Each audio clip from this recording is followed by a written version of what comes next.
গরমের এই তীব্রতায় বইতে বইতে চলে আসলাম হাওয়া রেস্টুরেন্টে। মিরপুর 12তে এই হাওয়া রেস্টুরেন্ট এতটা অসাধারণ বলার বাইরে। মিরপুর 12 নম্বরে বাটা শোরুমের উপরেই এই রুফটপে এই হাওয়া রেস্টুরেন্ট। অনেক ভিডিও দেখেছি এই হাওয়া রেস্টুরেন্টের, আজকে আমি নিজেই চলে আসলাম এই হাওয়া রেস্টুরেন্টে। খুবই অসাধারণ লেগেছে তাদের ইন্টেরিয়র, তাদের ডিজাইনগুলো আমার কাছে খুবই অসাধারণ লেগেছে। তাদের রুফটপটা এত অসাধারণ বলার বাইরে। পুরান ঢাকা থেকে এই মিরপুরে আসা আমার জন্য একটু কষ্টকর ছিল, তাই আমি এখানে এর আগে আর আসা হয় নাই। আজকে বের হয়েছিলাম মেট্রো রেল দিয়ে আসবো বলে। বের হয়ে দেখি শাহবাগ থেকে মেট্রো রেলে আসার পথেই ছিলাম। শাহবাগে এসে দেখি মেট্রো রেল বন্ধ, ফ্রাইডে বন্ধ থাকে, এটা আমাদের না জানার কারণে এই অবস্থাটা হলো।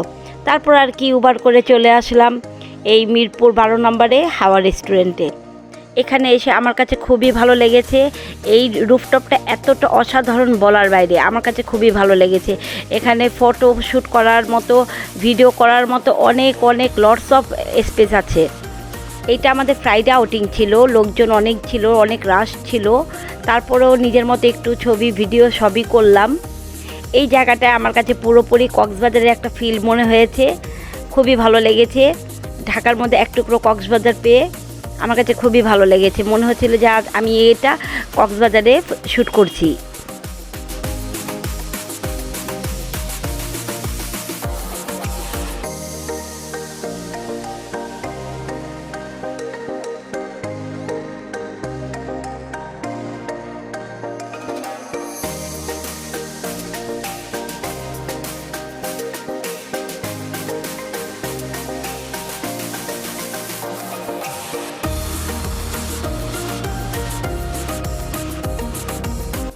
এখন উপরে চলে যাচ্ছি, নিচে কোনো সিট খালি নেই, দেখি উপরে কোনো সিট পাই কিনা।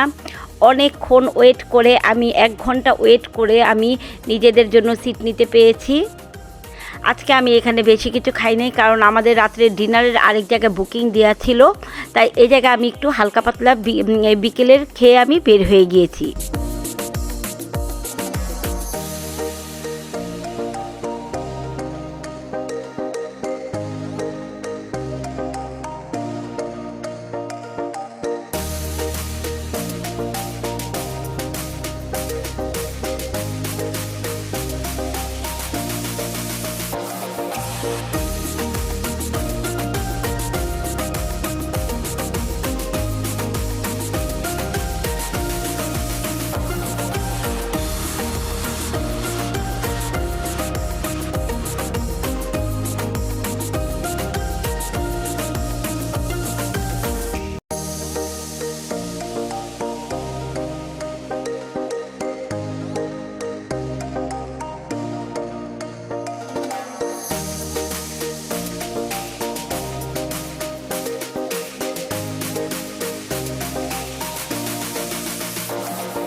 এক ঘন্টা পর আমি নিজেদের জন্য একটা টেবিল নিতে পেরেছি।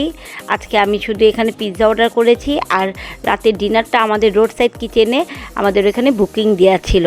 আজকে যেহেতু মিরপুরে বের হয়েছি, এটার জন্য আমার রোড সাইড কিচেনেরও একটা যাওয়ার ইচ্ছা ছিল। একসাথে আজকে 2 জায়গায় চলে গিয়েছি।